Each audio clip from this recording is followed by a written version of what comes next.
Mylène! Allô? Bienvenue au podcast Prochain numéro, le balado du magazine 7 jours dans lequel on revisite ta carrière à travers nos archives. On voulait savoir de prime abord, est-ce que ça t'est déjà arrivé d'être dans une salle d'attente et de tomber sur ton visage? Oui. Oui, souvent, je te dirais chez le dentiste. Oui. Il garde les magazines très longtemps, fait qu'il en accumule plusieurs. Ça arrive. Généralement, je les remets en dessous juste pour pas trop qu'on voit que je suis tombée sur ma face. Est-ce que tu remarques le visage des gens qui eux font, qui font le lien? Ouais. Non, généralement, c'est ça. J'essaie plutôt de cacher puis de passer plus inaperçu que d'autres choses, surtout dans les salles d'attente. On va mettre quelqu'un d'autre sur le top de la pile. Exact. Tu as commencé ta carrière très jeune, tu étais enfant actrice. On voulait savoir ton tout premier projet dans le milieu. Donc, ça remonte à quand? Ça remonte à 2003 avec l'incomparable Mademoiselle C. Je tournais, je pense, en 2003, puis c'est sorti au printemps 2004. Donc, j'avais 14 ans lorsque c'est sorti, 13 ans lors du tournage. Ça date, hein? Ça me rajeunit pas tant que ça, finalement. Comment c'est venu à toi? Est-ce que c'est toi qui as manifesté l'intérêt à tes parents ou tu avais quelqu'un que tu connaissais qui était dans le milieu? Comment? Ça faisait déjà 3 ans à ce moment-là que je faisais partie d'une agence pour enfants. C'est moi qui avais manifesté le désir à mes parents de vouloir faire ça. Depuis que j'étais tout petite, c'est quelque chose qui m'intéressait. J'avais pris des cours de théâtre avant, là, à partir de 97 à peu près. J'avais commencé à prendre des cours de théâtre dans ma région, à Saint-Hyacinthe. Et le professeur que j'avais à l'époque, qui s'appelait Martin Gendron, lui avait décidé de lâcher les cours de théâtre pour se consacrer à sa propre carrière. Et quand j'ai vu que c'était possible aussi pour les enfants de faire ça à la télévision, je me suis dit, pourquoi pas? Alors, j'ai lancé mon nom dans une agence à Montréal pour enfants. Puis, de fil en aiguille, donc d'audition en audition, me voilà 20 quelques années plus tard. Puis, qu'est-ce que tu en retiens de ce premier tournage-là? La magie du travail d'équipe, je te dirais. Marie-Chantal Perron, bien sûr, qui jouait Mademoiselle C. C'est une étoile en soi, une étoile qui, je trouve, attire les gens à elle beaucoup, puis a été pour moi un magnifique mentor. J'ai pu côtoyer aussi sur le plateau Isabelle Richer et Pierre Lebeau, puis c'est des pointures, de très, très grandes pointures du cinéma puis de la télévision, puis je pense que ça a été pour moi la meilleure école, à savoir, oui, le jeu devant la caméra et tout ça, mais surtout le comportement derrière la caméra. C'est des gens qui, je pense, sont beaucoup dans le travail d'équipe, sont dans les relations sociales. Je pense que j'ai appris de comment me comporter sur un plateau grâce à eux. Puis je pense que c'est ça que je retiens le plus. Tu sais, Marie-Chantal, moi, ce qui me fascinait, le midi, elle allait pas dans sa loge toute seule. Là, elle allait manger avec les figurants enfants. Elle apprenait leur nom, à jouer à la corde à danser, à sauter à la corde à danser avec eux. Puis j'ai trouvé ça tellement formidable de voir cette synergie-là aussi avec les techniciens. C'est la première fois que j'intégrais un monde d'adultes aussi. Ouais. Je pense que c'est ça qui m'a plu, à les entendre parler. Moi, je venais d'un petit patelin, Saint-Hyacinthe, puis là, tout à coup, j'arrivais à Montréal. Je quittais ma petite région pour me rendre en ville. Je quittais l'école aussi. Oui. Il y avait comme un sentiment de vacances quasiment à travers le travail, puis je pense que ça m'a donné la piqûre tout de suite. Malgré le fait que tu sois justement, comme on l'a dit, dans l'œil du public depuis si longtemps, ta première archive dans le 7 jours remonte seulement en 2012. Donc, on te l'a dit même un peu avant l'enregistrement, tu étais étonnée. Nous aussi, d'ailleurs. Tu nous avais alors accordé une entrevue pour parler du fait que tu quittais le nid familial pour ton premier appartement. On t'avait alors demandé si tu étais prête à franchir cette étape. Donc, on te demanderait de prendre le magazine numéro 1, le premier sur la pile. Wow. Et oui. Oh mon Dieu, c'est quand même drôle de revoir aussi oui, il y a pas c'est ça, il n'y a pas juste toi, là. Du magazine. Et normalement, si tu peux nous lire la citation qui commencerait par « Oui, j'avais besoin de trouver ma propre identité ». Alors, tu étais donc prête à franchir cette étape? Oui, j'avais besoin de trouver ma propre identité et de me sentir chez nous, dans mes affaires. Ça faisait longtemps que j'y songeais. Pour ce faire, il fallait que je vive seule afin de mieux me découvrir. J'apprends à me connaître et à établir mes habitudes de vie. Donc là, on est plus de 10 ans plus tard. Est-ce que tu as l'impression d'avoir trouvé cette identité-là ou est-ce que tu continues toujours à essayer de te redéfinir? À me chercher une identité, une personnalité. 13 ans plus tard? Non, mais pas une personnalité, mais tu sais, on évolue. Ben, en fait, oui, je pense que ce saut-là était nécessaire. Ouais. J'avais besoin, je pense que j'avais besoin de me retrouver seule pour savoir qu'est-ce que j'aime. Tu sais, c'est normal, je pense, après la période d'adolescence, moi, j'étais dans une famille qui était très fusionnelle aussi. Est-ce que tes parents étaient encore à Saint-Hyacinthe? Mes parents étaient encore à Saint-Hyacinthe, puis ils le sont encore toujours d'ailleurs.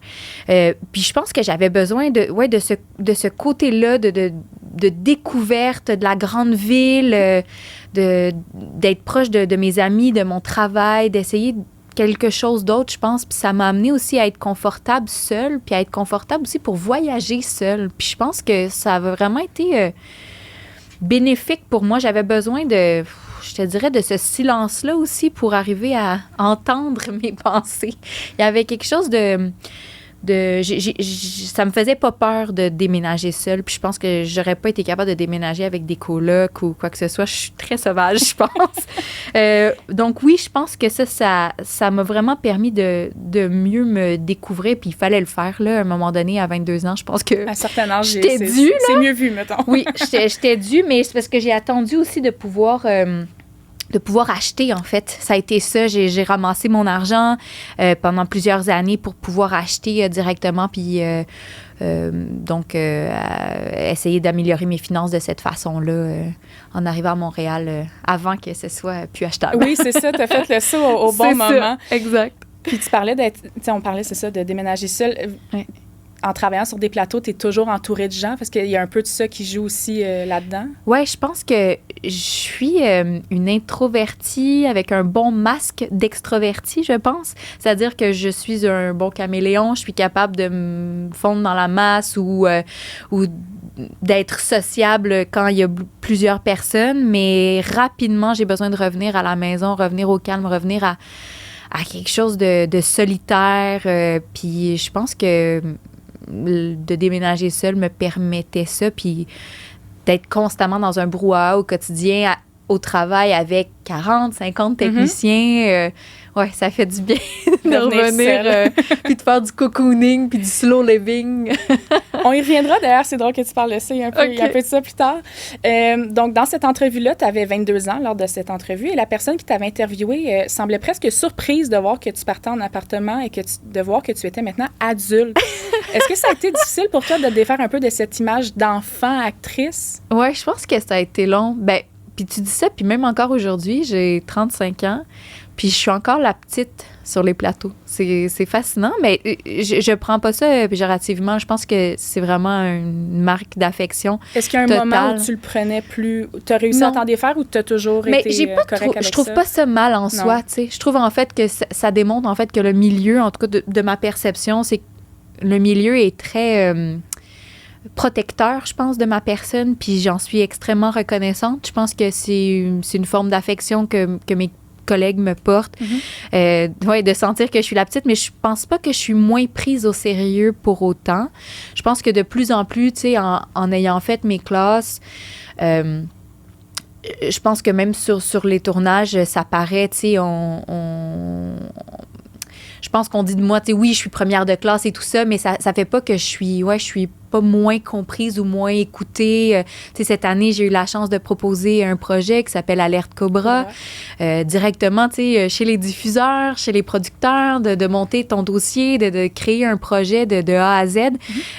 C'était mon premier, mais j'ai senti que j'étais écoutée puis qu'on validait, en tout cas, mon engouement pour les projets ou pour ce projet-là en particulier. Fait que, je pense que c'est pas mal en soi, en fait. Je pense que c'est vraiment juste une belle marque d'affection.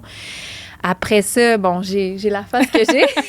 Je me regarde dans la caméra en même temps. Oui, j'ai l'air encore très jeune. Je fais pas encore maman, même si j'ai 2 enfants.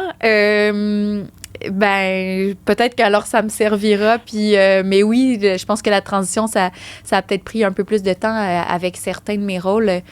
de montrer que j'étais passée de la petite fille à l'adolescente, puis après ça, à la jeune femme. Mais j'ai eu la chance quand même d'avoir des beaux projets qui m'ont permis de faire ces tournants-là, je pense, au bon moment, ce qui a fait que je suis pas restée prise, je pense, dans un espèce de carcan. Trop longtemps. Oui, exact. 2 ans plus tard, donc en 2014, tu avais répondu à un de nos quiz intitulé « Les dernières fois ». Et on t'avait demandé la dernière fois où tu avais été fière de toi. Donc, on te demanderait de prendre le magazine numéro 2 cette fois. Intéressant. Oui, voir ce que tu avais dit à cette époque-là.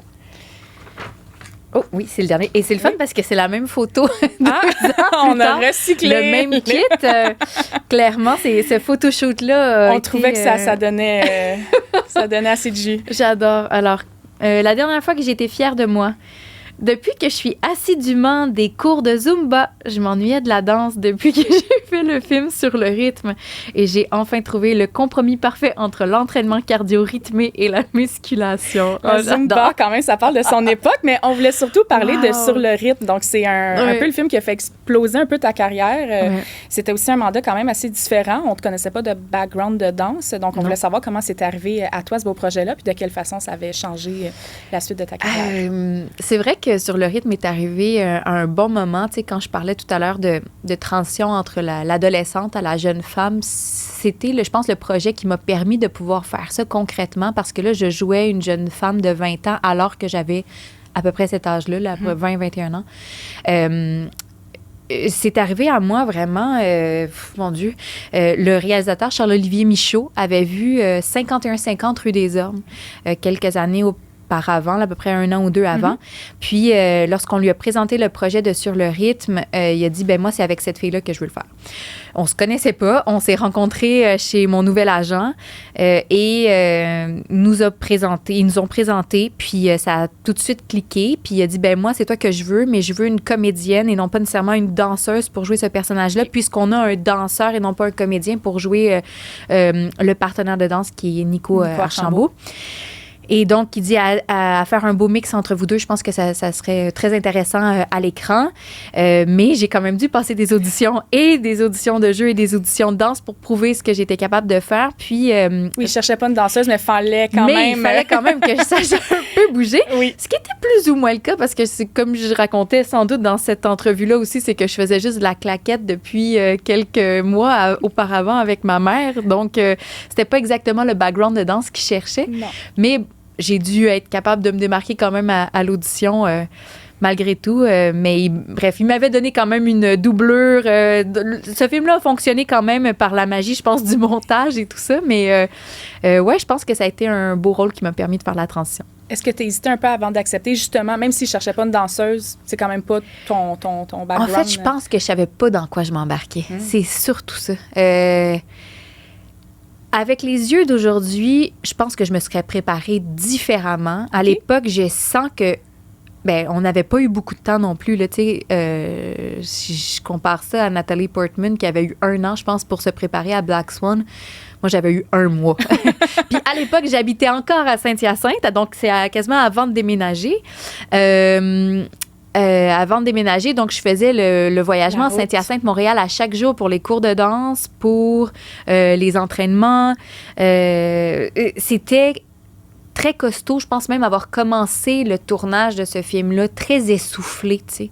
Mon corps était déjà essoufflé, mais c'était tous des nouveaux muscles que je connaissais pas non plus. Puis ouais, je pense que j'aurais pris ça différemment, mais ça m'a permis de plonger dans quelque chose, puis de comprendre aussi c'est quoi l'implication d'avoir un projet sur les épaules, d'être la figure de ce film-là, en quelque sorte. Mais je suis contente de l'avoir fait jeune. Ça m'a quand même beaucoup appris. Puis ça a fait en sorte qu'après ça, les autres projets où j'étais beaucoup là, je pense que j'avais dans l'idée de bien traiter aussi mon équipe puis de faire en sorte que tout le monde se sente bien sur le projet puis que ce soit un projet agréable. Puis est-ce que tu as pu compter sur l'aide de Nico avant les tournages? Est-ce que vous avez répété? Oui, on répétait. Un peu des cours, certainement. Puis j'avais eu la chance aussi d'avoir de leurs amis et collègues pour m'aider. Là. J'avais une professeure privée en ballet, un autre en contemporain, en jazz aussi. On avait essayé plusieurs styles pour développer différents styles. Puis après ça, Nico et Wynn Holmes, sa femme, avaient appris à faire les chorégraphies. Puis même sur le plateau, j'ai eu de la chance d'avoir de l'aide de maintenant mon amie Alexia Gour, qui joue ma meilleure amie dans ce film-là. On s'est rencontrés là-dessus, puis maintenant, des années plus tard, on est encore amis. Tu sais, c'est ça qui est formidable aussi, c'est les personnes qui sont placées sur notre chemin au fil du temps. Puis, tu vois, elle, sur le plateau, m'avait beaucoup aidée aussi entre les prises parce que j'avais pas appris toutes les chorégraphies. Des fois, ils sont comme, OK, ben là, étirez-vous, puis faites 2-3 moves de danse. Je suis comme, mais quel move de danse? Alors, elle me prenait à part, elle me disait, OK, viens, Mylène, on va travailler des choses ensemble. Elle avait été tellement généreuse, puis ouais, c'est tombé tout de suite dans mes cordes de l'amitié. Donc, on est maintenant encore amis aujourd'hui. Les liens que tu tisses sur ces plateaux-là, c'est le fun. Ça devient des vraies familles. Tu sais, le mot, on le répète souvent. Il y a tellement de gens qui disent ça, mais c'est vrai, on est tellement... on passe tellement de temps avec ces gens-là qu'on tisse des liens très, très forts. Pour vrai, oui. Ouais. Qui se perdurent après aussi. Exact. Maintenant, en 2018, tu nous avais accordé une entrevue pour parler de ton premier gros rôle à la télé, donc le personnage principal de la série Hubert et Fanny. OK. En quoi ce rôle-là se démarquait des autres? Est-ce que, tu sais, on parlait un peu je te demandais un peu plus tôt le regard des gens, enfants, actrices à adultes, mais tu parlais beaucoup de tes collègues, mais pour le public, est-ce que tu l'as senti, ce regard-là, qui changeait? Oui, je pense que le regard a changé, mais je dirais qu'en général, les gens j'ai jamais été très polarisée comme artiste, je pense, ou très polarisante, pardon. Puis je pense que le personnage de Fanny dans Hubert et Fanny a su davantage toucher les gens parce que là, j'étais dans leur salon à chaque semaine. Puis cette histoire-là les a touchés beaucoup. C'est venu réveiller chez certains des choses dans leur couple, dans des discussions familiales autour de même l'adoption. Puis je pense aussi que de toute façon, Thomas Beaudoin faisait jaser de toute façon. Sans rien t'enlever. On m'a souvent dit que j'étais juste vraiment très chanceuse. Après Nico Archambault, c'était Thomas Beaudoin. J'ai eu la chance d'avoir... Oui, j'ai eu la chance d'avoir des beaux partenaires de travail. Donc oui, je pense que ça c'est un rôle juste qui a touché les gens. C'est ce que j'en retiens de par cette espèce d'histoire d'amour-là qui se tramait entre les deux protagonistes, mais aussi elle-même envers la maternité, envers son désir de maternité. Je pense que c'est ça que j'en retiens. Mais tu voudrais que je lise, j'imagine, un extrait. Est-ce que c'est ça? Dans cette entrevue, oui. On t'avait demandé, pas à propos d'Hubert et Fanny, mais on t'avait demandé dans le magazine numéro 3. OK. On t'avait demandé si tu as toujours su que c'est ce que tu voulais faire dans la vie. Et j'aime que le titre en face, c'est ça, célibataire et romantique. C'est quasiment comme un recherche l'amour, une petite annonce. Mylène Saint-Sauveur est maintenant célibataire et romantique. Il y a peut-être une adresse courriel au bas de l'article pour les intéresser. DMs. Oui, les DMs étaient peut-être à leur tout début. Là. Donc oui, on t'avait demandé si c'était toujours ce que tu avais voulu faire dans la vie. Ça dit ici, j'ai toujours adoré le jeu, mais j'ai ressenti un véritable coup de foudre pour mon métier lorsque j'ai tenu le rôle d'Anne Frank dans la pièce Le Journal d'Anne Frank au Théâtre du Nouveau Monde. Ça a été un tournant pour moi puisque c'est grâce à ce projet que j'ai compris toute la recherche qu'un comédien doit effectuer en amont pour véritablement incarner un personnage. On a trouvé ça intéressant parce que tu dis que tu as ressenti un véritable coup de foudre, mais ce rôle-là est arrivé en 2015, donc c'est pas le début de ta carrière. Donc, tu n'avais pas ressenti... Qu'est-ce qui fait que ce rôle-là était différent des autres? En fait, je pense que ce qui s'est passé, c'est qu'au départ, je le faisais un peu comme un passe-temps, tu sais. Je sais pas si c'est d'où je viens. J'ai pas de famille qui faisait ça dans la vie concrètement. Mes parents, tu sais ça. Ma mère est courtier d'assurance, mon père est infographiste. J'avais pas personne qui faisait de télé ou de cinéma dans mon entourage. Puis j'entendais souvent, il te faut un plan B si jamais ça marche pas, il te faut autre chose.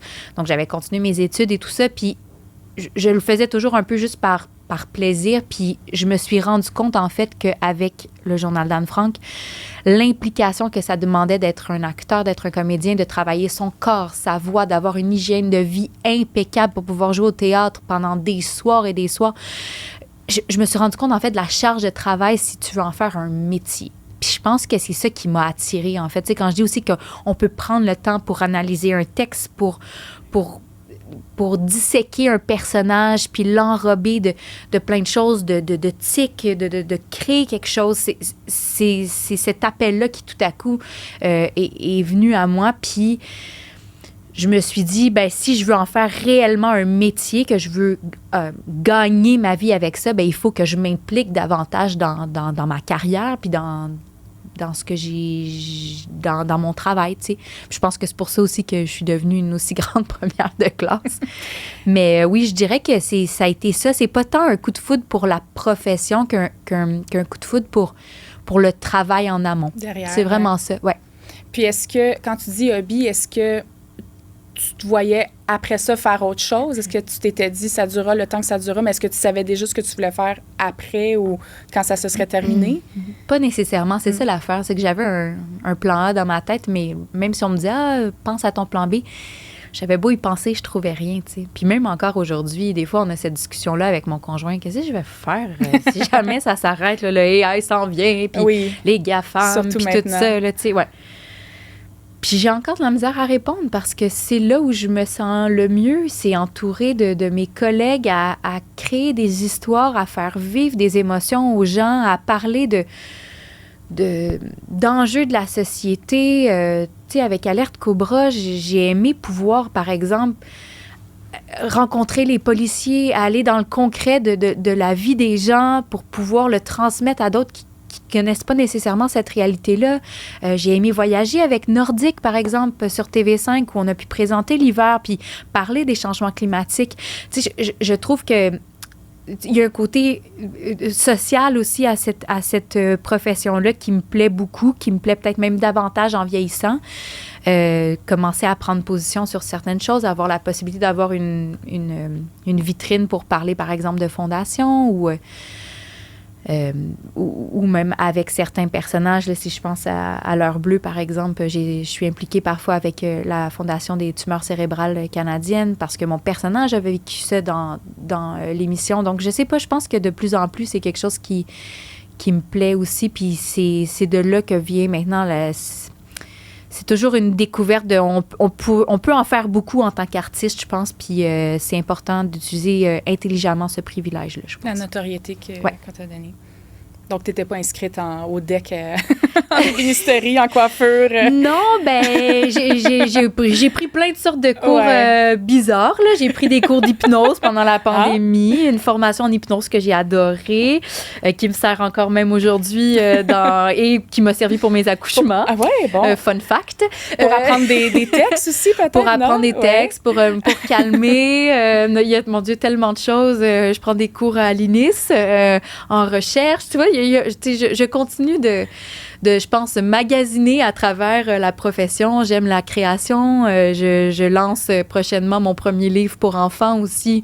Donc, je suis maintenant auteure jeunesse. Absolument. Donc, oui, je pense qu'il y a possibilité après ça de faire plein d'autres choses, mais je pense que ça va toujours graviter autour de l'art et de la création.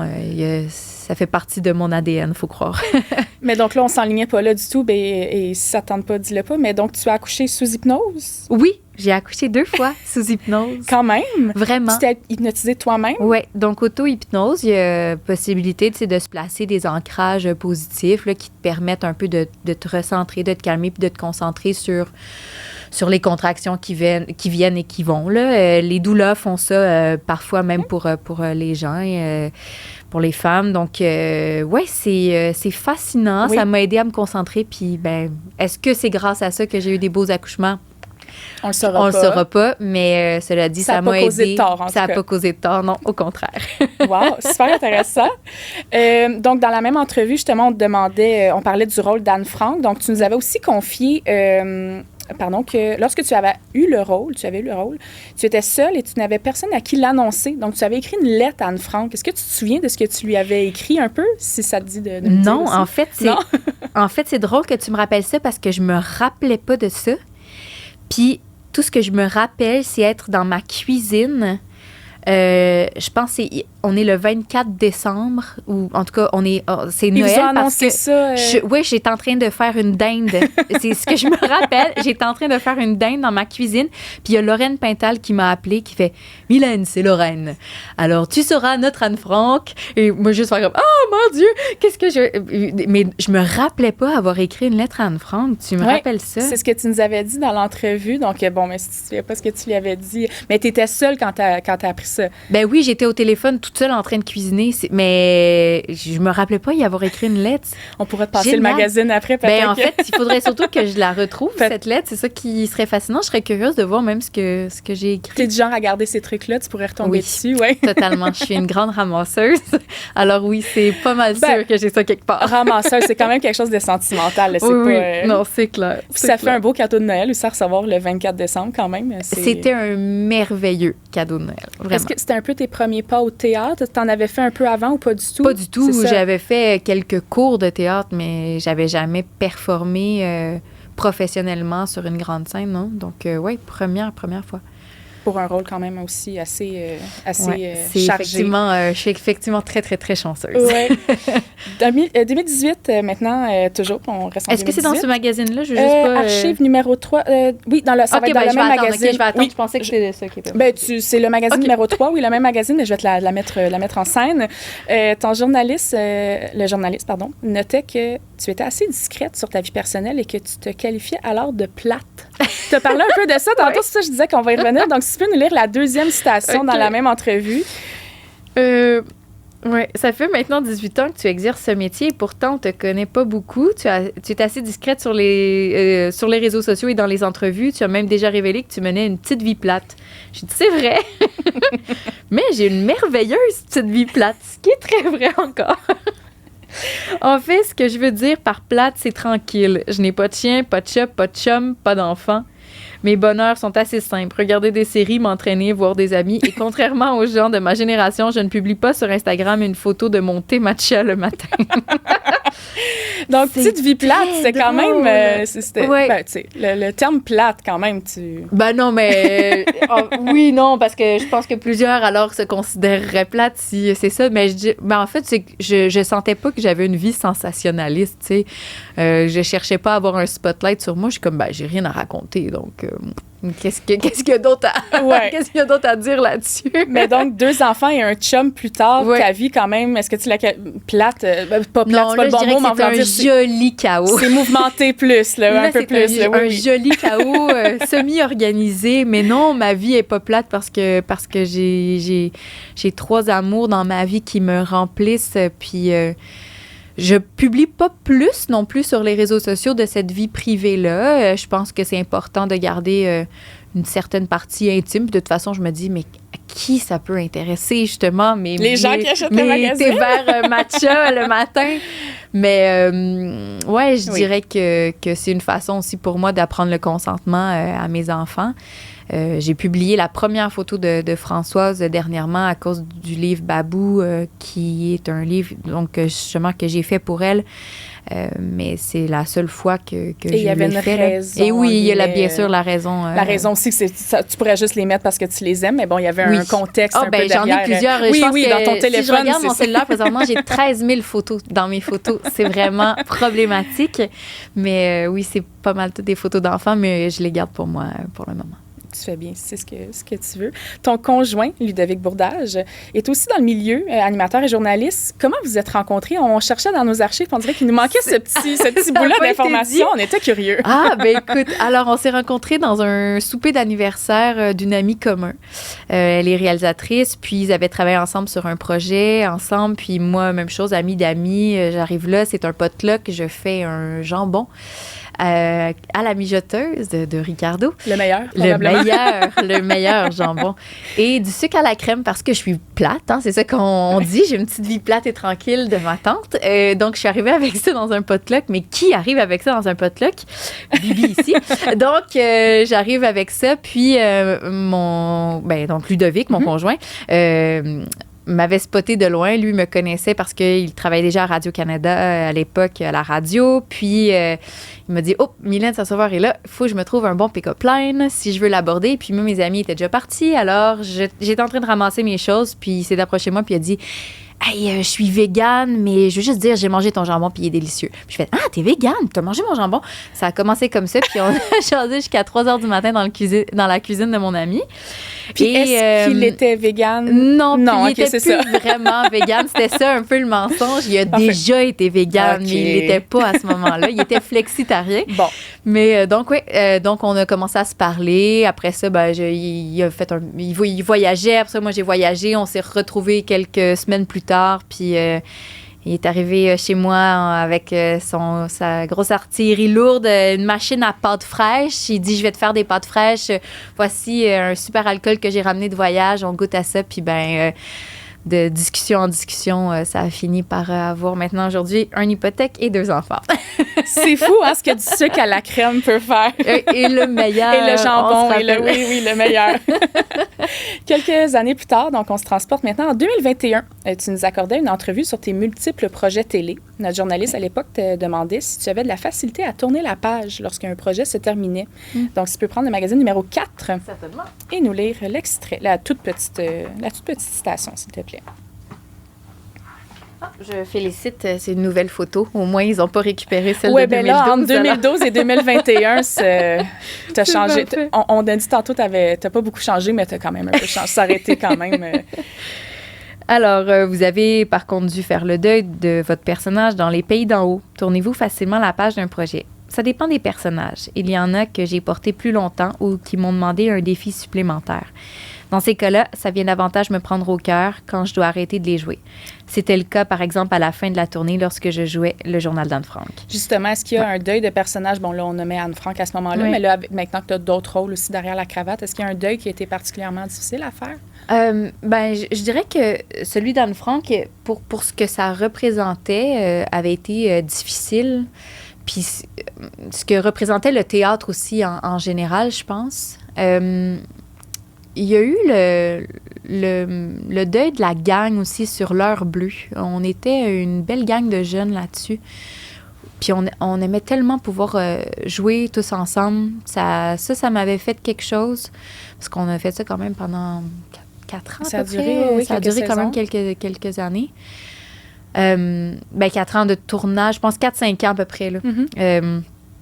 Puis Hubert et Fanny, je pense que ça a été un deuil, je te dirais, de ne pas revenir comme série. J'aurais aimé ça, je pense, avoir une saison 2. On avait ce désir-là. Je pense que le public aussi avait ce désir-là. Puis, est-ce que tu sais si c'était dans les plans des... Pas nécessairement. Non. Je pense que c'est des décisions à l'interne qui ont été faites. Mais les gens qui écrivaient la série, est-ce qu'eux voyaient une 2e saison? Possiblement. Je pense qu'on ne saura jamais qu'est-ce que Richard Bleimer avait en tête par la suite, mais je sais que ça avait été écrit pour au moins se clore en 1 an. Après ça, est-ce que ça aurait pu se développer peut-être? Mais ouais, je pense que ça m'avait touchée davantage, surtout à l'époque où justement, tu sais, cet été-là, j'étais célibataire et romantique. Puis je pense que ça m'avait beaucoup aidé à passer ce deuil-là de la séparation au niveau personnel. Fait que je pense que c'était un projet qui me touchait davantage au cœur. Ça m'avait permis de sortir tellement le méchant aussi. Ça m'avait permis de vivre beaucoup, beaucoup d'émotions. Fait que je pense que ça avait été comme une thérapie en soi. Ouais. Fait que je pense que c'est d'une manière très personnelle et égoïste. Je pense que j'aurais voulu avoir une saison 2 là-dessus. Mais tu vois, je trouve que rien n'arrive pour rien. Après, Alerte s'est pointé le bout du nez. Alerte Amber, à l'époque, Les Pays d'en haut. Donc, tu sais, à un moment donné, si on est pris à faire certains projets, on ne peut pas en faire d'autres. J'aurais pas pu faire non plus Nordique. Donc, ouais, je pense que les choses arrivent au bon moment. Est-ce que tu appréhendes un peu le deuil éventuel de la belle Lily Rose dans Alerte? En fait, je pense que si j'en parle, je deviendrais émotive. Ah ouais. C'est fou parce qu'avec Frédéric Pierre, mon collègue sur Alerte, on en parle des fois, puis on se dit, ça va être quelque chose quand Alerte va terminer pour le public, mais pour nous aussi, parce que cette gang-là, je pense, à date, puis je ne veux pas me tromper en me disant ça, mais je pense que c'est une des gangs les plus soudées que j'ai rencontrées dans mon cheminement professionnel. Puis je m'entends tellement bien avec mes collègues. J'ai découvert, tu sais, Frédéric Pierre aussi comme étant un merveilleux acteur, mais c'est surtout mon mentor, un collègue, c'est devenu un ami, tu sais, puis je sais que je vais m'ennuyer de cette relation-là au quotidien, puis ouais, je pense que ça va vraiment, vraiment me faire quelque chose quand tout ça va s'arrêter, parce que je sais aussi le privilège de pouvoir porter une série comme celle-là à l'écran. Ça se fait de plus en plus rare, puis à l'air de dire qu'on touche les gens à plus de quasiment d'1 million de codes d'écoute à chaque semaine depuis maintenant 6 ans. C'est énorme. Ouais. Ça se voit de moins en moins. Puis, ouais, je pense qu'on est extrêmement conscient de ce privilège-là. Puis, on veut que ça dure le plus longtemps possible.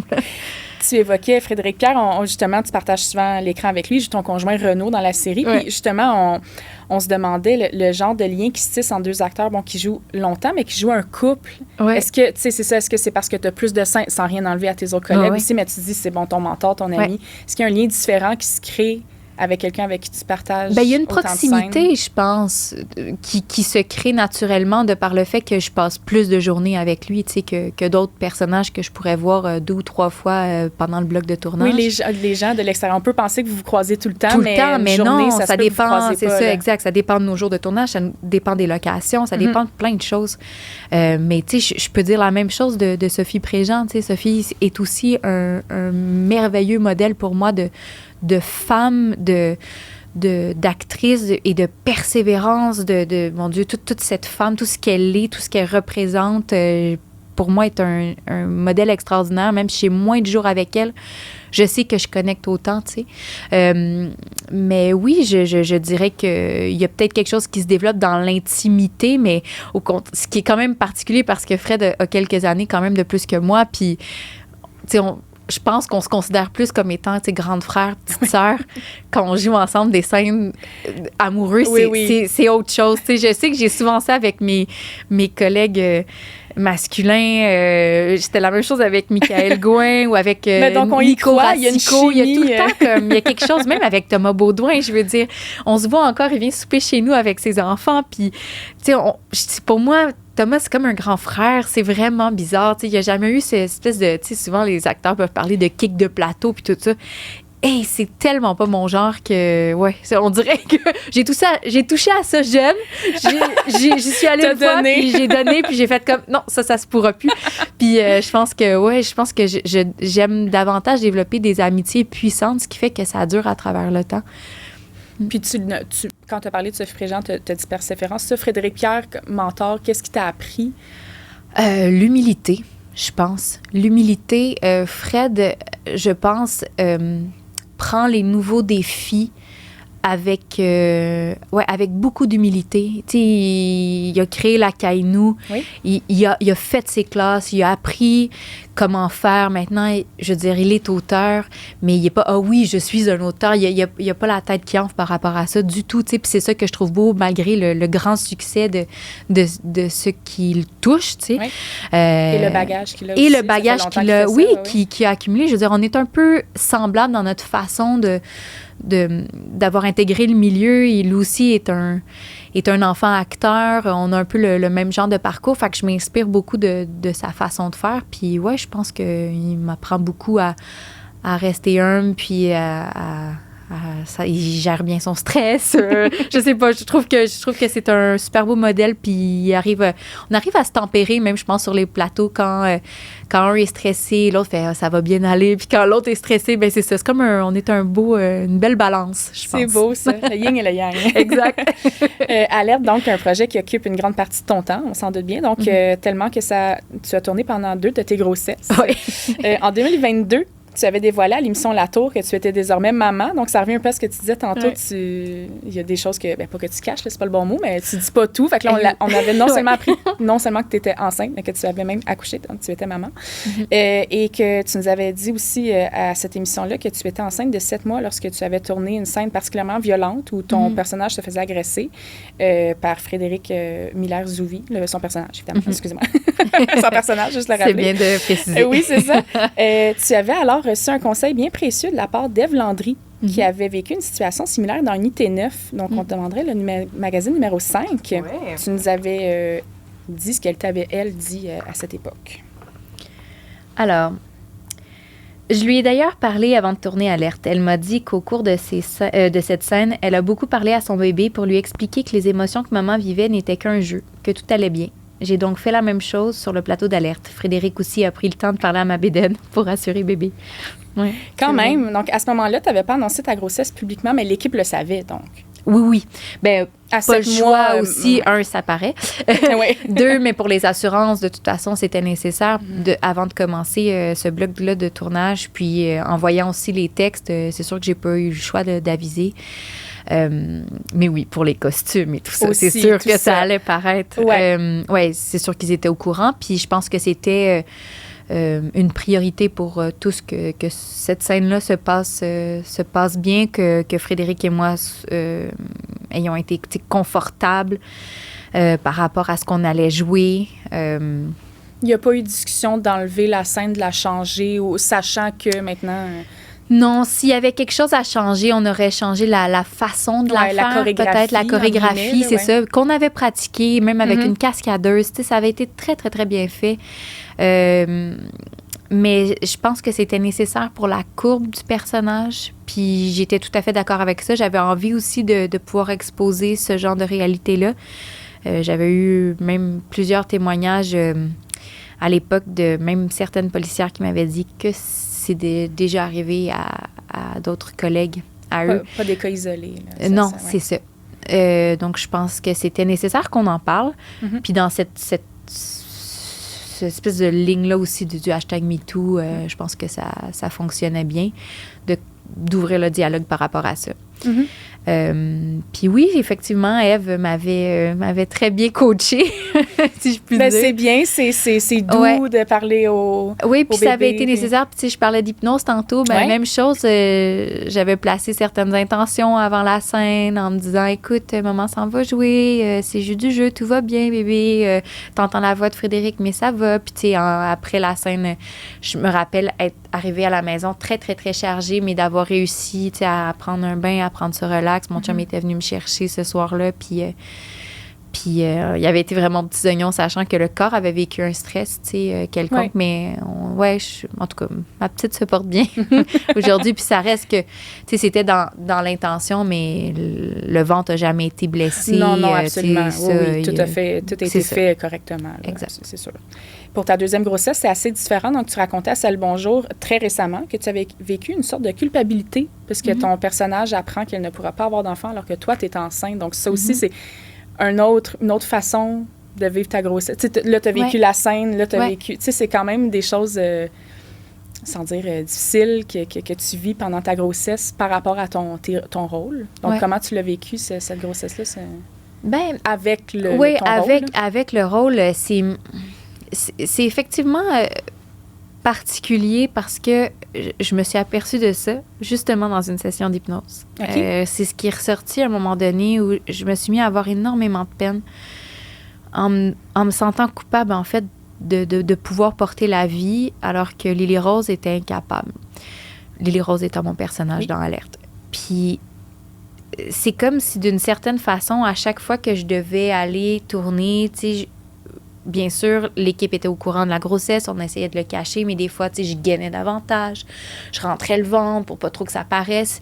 Puis je trouvais ça difficile de devoir me faire ça. Tu sais, c'est comme si c'était une certaine forme de violence. Violence, c'est pas nécessairement le mot approprié ici, mais je trouvais ça difficile de devoir le cacher en connaissant bien sûr les raisons. Là, tout ça est légitime, mais j'avais hâte, en fait, de pouvoir arrêter de travailler puis pouvoir vivre la grossesse pleinement, de pouvoir porter des robes moulantes puis de me caresser le ventre. Là, puis pour enlever cette partie-là de ma tête, parce que veux pas, tu sais, quand on est en tournage, il y a une partie de nous qui porte ce que notre personnage a à vivre. Quand je pleure, je le pleure pour vrai. Là, je fais pas juste me mettre des gouttes avec du menthol. Je veux dire, je me mets quand même dans un état qui me demande une certaine charge émotive. T'sais. Fait que je pense que j'avais hâte de mettre ça de côté, d'avoir terminé ce tournage-là pour pouvoir faire, OK, là, ma tête, tout l'espace mental que j'ai en ce moment, je peux le consacrer à la grossesse qui est réellement là. Puis je pense que de faire semblant que ça n'existait pas alors que j'étais là. Tu sais, je disais, hey, je peux pas avoir d'enfant, puis genre, ça me piquait dans le ventre pendant que je faisais mes répliques. C'est assez difficile. Ouais. Là. C'est comme si le cerveau, tu sais, des fois, n'est pas tout à fait aligné. Fait que je trouvais ça plus difficile mentalement. Mais, puis on dirait qu'après ça, je me suis dit, ben je vais juste doublement en profiter pour toutes ces femmes qui peuvent pas avoir d'enfants. Ouais. Françoise est née en 2022. 2022. Fait parce que là, pour ton deuxième, t'as fait une apparition sur un tapis, dans un gala où c'était... fait qu'on t'a Au vu gala, de Autisme majeur. Exact. Ouais. Donc, on t'a vu avec ton petit ventre. C'est comme ça que ça a été su publiquement. Donc, j'essayais de penser si Françoise, c'était parce que c'était pendant la pandémie puis tu avais pu la cacher. Mais en partie, oui. Puis j'ai changé un peu ma lunette à la deuxième grossesse parce que j'avais entendu tellement de femmes d'actrices en tout cas, qui sentaient pas qu'elles pouvaient en parler lorsqu'elles étaient enceintes, par peur de pas pouvoir travailler. Puis c'est tellement ce qu'on m'avait martelé la première fois. Puis je me suis dit, ben... Je suis tannée de ce tabou-là. Je suis tannée de ce double standard-là. J'ai envie qu'on commence à en parler, que ça se peut, qu'il y a des employeurs qui au rôle. Là, dans ce cas-ci, non, c'était vraiment pas possible. Mais, tu sais, j'ai tourné Alerte Cobra, je veux dire, dans des autopatrouilles enceintes. Là, j'étais 6 mois enceinte. Puis oui, cette fois-là, ben, je le cachais pas, mais j'avais envie qu'on célèbre ça, tu sais. Puis, tu sais, Sarah-Jeanne Labrosse le fait super bien. J'allais dire, oui, c'est ça. Sarah-Jeanne, qui est une amie, tu sais, que j'admire tellement. Elle a tellement la façon éloquente aussi d'en parler, mais... Parce qu'on l'a vu dans Belle Fleur, on va l'avoir dans Mon Cop, Bad Cop, la série. Oui, puis par chance, elle a pu l'intégrer. Mais la façon aussi de le promouvoir sur les réseaux sociaux ou même, tu sais, dans un lancement ou quelque chose, la maternité fait partie de ma vie en même temps aujourd'hui. Alors, je vois pas pourquoi j'aurais envie de la cacher. J'ai pas nécessairement besoin d'en faire la promotion sur les réseaux sociaux dans mon intimité, mais j'ai pas le goût que ça vienne... changer ou discriminer quoi que ce soit dans mon travail de tous les jours. Ouais, je sais pas. Des fois, j'avais envie de pas le cacher cette fois-ci. C'est vraiment ça. Puis de commencer à en parler davantage, puis de montrer que ça se peut. Puis il y a beaucoup de gens qui me disent, vous pouvez en profiter. Tu sais, par chance, je tourne encore sur Alerte. On va pas m'enlever le rôle parce que j'ai été enceinte. Tu sais, fait que j'ai cette chance-là. Alors j'en profite. Puis si ça peut aider d'autres actrices par la suite à passer par là, tant mieux. Emboîter le pas. Voilà. Avant de se quitter, tu nous as mentionné tout à l'heure, on voulait t'entendre en parler, ton tout premier livre que tu vas sortir, donc qui sort le 15 octobre. Est-ce que tu peux nous en parler un peu? Oui, alors Babou, qui est un petit livre tout carton pour les 0-3 ans, qui est distribué par Bayard Canada. C'est une histoire qui m'est vraiment venue à cause de ma belle petite Françoise. Françoise, à peu près 1 an, elle commençait à parler. Ses premiers mots, ça a été papa, maman, puis Babou. Elle nommait tout Babou à la maison. Babou, Babou, Babou. Est-ce que c'est parce que son toutou s'appelait Babou ou ça sortait de l'imagination? Encore aujourd'hui, je sais pas ce que ça voulait dire. Puis, je me suis prise à imaginer qu'en fait, Babou devait être son ami imaginaire qu'elle voyait partout. Et donc, cette histoire-là de Babou, c'est cet enfant qui voit Babou toute la journée, puis les parents qui essaient de lui apprendre les premiers mots de vocabulaire. C'est le « As-tu faim? Veux-tu une banane? » L'enfant dit « Babou! » Puis le parent fait que non, pas « Babou, banane! » Et donc, c'est vraiment pour l'apprentissage des premiers mots de vocabulaire. On parle de l'imaginaire de l'enfant aussi. Et c'est un petit livre doux, réconfortant, amusant, ludique. Moi, ce que j'aime le plus avec mes enfants, c'est de me bercer le soir puis de faire la lecture. La lecture est intégrée depuis les premiers mois de vie chez nous. Puis j'avais le goût de redonner ça aux autres familles du Québec. Je pense que ces moments-là, pour moi, sont précieux. Ouais. Puis la lecture, les mots, moi, ça fait partie de ma job aussi, là, tu sais, puis c'est ce que je peux redonner à ma petite, d'imaginer des histoires, puis ben pour ma Françoise, c'est un petit leg de son premier mot qui restera peut-être à jamais dans les librairies, dans les bibliothèques du Québec. Voilà. Donc, Babou, le 15 octobre, on a Alerte qui est en ondes en ce moment, présentement, au moment où on se parle. On a Alerte Cobra qui, dans les prochains mois, qui continue toujours, en fait. C'est ça qui est accessible sur TVA+. Ouais. À la vue de tous. Est-ce qu'il y avait autre chose qui s'en vient dont tu peux nous parler ou il n'y a rien qui... Pour l'instant, c'est tout ce que je peux dire. Parfait, on va garder l'œil ouvert. Merci, Mylène Saint-Sauveur. Merci à toi. Merci, rien de trop compromettant. Non, j'aime tout. Puis c'est pas super les photos. On dirait que les looks font encore du sens. Il y en a qui ont réagi plus fortement que toi. Là. J'imagine. Mais je suis sûre que si on retournait un peu plus loin encore, là, mes looks du château 2005, ça fitterait moins, je pense. Par chance que ta première à chire, c'était 2012, finalement. Merci, Mylène. Merci à toi. Prochain numéro est une production de Cube Studio. À l'animation, Vanessa Hébert. Conception et production au contenu, Simone Fortin-Bélanger. À la recherche, Nancy Gagné. Montage additionnel et habillage sonore, Frédéric Poirier. Merci d'avoir été à l'écoute et on se dit à très bientôt pour un prochain épisode.